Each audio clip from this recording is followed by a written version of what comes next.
అందరికీ నమస్కారం అండి. స్వాగతం సుస్వాగతం మన ఛానల్కి. ఈరోజు పంచాంగము ఫిబ్రవరి 24 మంగళవారం రోజు ఉన్నటువంటి తిథి నక్షత్రము, శుభ అశుభ సమయాలు, ఈ రోజు ఉన్నటువంటి పండుగలు ప్రత్యేకతలు ఏమిటి, ఈ రోజున ఎలాంటి శుభకార్యాలు చేసుకోవడానికి, ఏ విధమైనటువంటి కార్యక్రమాలు చేసుకోవడానికి శుభప్రదంగా ఉంది అన్న విషయాల గురించి ఇప్పుడు ఈ వీడియో ద్వారా తెలుసుకుందాము. ముందుగా ఈరోజు మంచి మాట ఏమిటో చూద్దాము. నమ్మకం ఉంటే బలహీనుడైనా ఎదుగుతాడు, అడుగులు చిన్నవైనా గమ్యం పెద్దదే అవుతుంది. ఇదండి ఈరోజు మంచి మాట. ఇప్పుడు పంచాంగ వివరణ గురించి ఇప్పుడు తెలుసుకుందాము. ఫిబ్రవరి 24, 2026 మంగళవారము, స్వస్తిస్త్రీ చాంద్రమాన శ్రీ విశ్వావసు నామ సంవత్సరము, ఉత్తరాయణం, శిశిర ఋతువు, పాల్గొన మాసము, శుక్లపక్షం. ఈ రోజున సూర్యోదయం 6:41, సూర్యాస్త సమయం 6:17, చంద్రోదయం 11:20, చంద్రాస్త సమయము 1:04. ఈ రోజున తిథి సప్తమి. ఫిబ్రవరి 23 ఉదయం 9:09 నుంచి ప్రారంభమయ్యి ఫిబ్రవరి 24 ఉదయం 7:02 వరకు ఉంటుంది. తదుపరి అష్టమి. అష్టమి కూడా ఫిబ్రవరి 25 ఉదయం 4:51 వరకు ఉంటుంది. తదుపరి నవమి ప్రారంభమవుతుంది. ఈ రోజున నక్షత్రము కృతిక.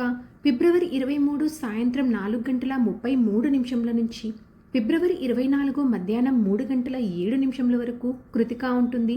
తదుపరి రోహిణి. ఈ రోజున రాశి వృషభ రాశి. ఈ రోజు జన్మించిన వారు అందరూ వృషభ రాశి కిందకి వస్తారు. యోగము ఐంద్ర.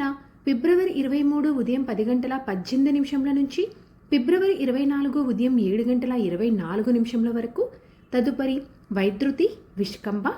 కరణము పనిజ. ఫిబ్రవరి 24 ఉదయం 7:02 వరకు. తదుపరి భద్ర. ఫిబ్రవరి 24 సాయంత్రం 5:57 వరకు.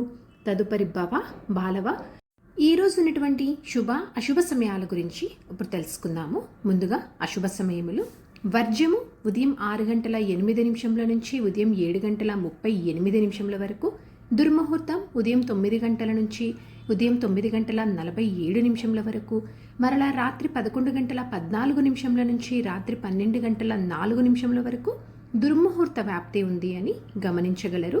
ఈ రోజున రాహుకాలము మధ్యాహ్నం 3:23 నుంచి సాయంత్రం 4:50 వరకు. గుళిక కాలము మధ్యాహ్నం 12:29 నుంచి మధ్యాహ్నం 1:56 వరకు. ఇవండి ఈ రోజునటువంటి అశుభ సమయములు. ఇప్పుడు శుభ సమయాల గురించి తెలుసుకుందాము. బ్రహ్మ ముహూర్తం 5:08 నుంచి 5:56 వరకు. అమృతకాలము మధ్యాహ్నం 12:50 నుంచి మధ్యాహ్నం 2:20 వరకు ఉంటుంది. గోధూళి ముహూర్తం సాయంత్రం 6:13 నుంచి సాయంత్రం 6:38 వరకు. విజయ ముహూర్తం మధ్యాహ్నం 2:25 నుంచి మధ్యాహ్నం 3:11 వరకు. అభిజిత్ ముహూర్తం మధ్యాహ్నం 12:06 నుంచి మధ్యాహ్నం 12:52 వరకు. నిన్నటి ప్రశ్నకి సమాధానము యుధిష్ఠిరుడు పాలించాడు. సరదాగా వీక్షకులకు ఒక ప్రశ్న.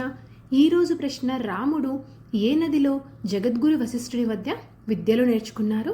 దీనికి సమాధానం తెలిసిన వారు కామెంట్ రూపంలో తెలియజేస్తారని ఆశిస్తున్నాను. ఈరోజు పండుగలు ప్రత్యేకతలు విశిష్టతలు చూసుకుంటే చెప్పుకోదగ్గ పండుగలు ప్రత్యేకతలు విశిష్టతలు అయితే ఏమీ లేవు. పంచాంగం ప్రకారం ఈ రోజున ఆపరేషన్స్ చేయించుకోవటానికి, వ్యవసాయ పనులకు, వ్యాపార పనులకు, ప్రయాణాలన్నీ చేసుకోవటానికి, సాధారణ పనులు చేసుకోవడానికి మాత్రమే అనుకూలంగా ఉంది. చంద్రబలం ఉన్నటువంటి రాశులు వృషభ, కర్కాటక, సింహ, వృశ్చిక, ధనస్సు మరియు మీన. తారాబలం ఉన్న నక్షత్రాలు భరణి, రోహిణి, మృగశిర, పునర్వసు, ఆశ్లేష, పూర్వ పాల్గొని, హస్త, చిత్త, విశాఖ, జ్యేష్ఠ, పూర్వాషాఢ, శ్రవణ, ధనిష్ట, పూర్వభాద్ర మరియు రేవతి. ఇక్కడ తెలియచేసినటువంటి ఈ నక్షత్రాలకు ఫిబ్రవరి 24 మధ్యాహ్నం 3:07 వరకు మంచి తారాబలం అనేది ఉంది. సో ఇదండి ఫిబ్రవరి 24 మంగళవారం రోజు ఉన్నటువంటి పంచాంగ వివరణ. ఇక్కడ తెలియజేసినటువంటి శుభ అశుభ సమయంలో సమీకరణ చేసుకొని మీరు నిర్వహించుకున్నటువంటి పనుల్లో మీరు విజయవంతం అవ్వాలని మనస్ఫూర్తిగా ఆశిస్తున్నాను. ఇంకొక వీడియోతోటి మిమ్మల్ని మళ్ళీ కలుస్తాను. ధన్యవాదములు. సర్వేజన సుఖినో భవంతు. జై శ్రీమన్నారాయణ.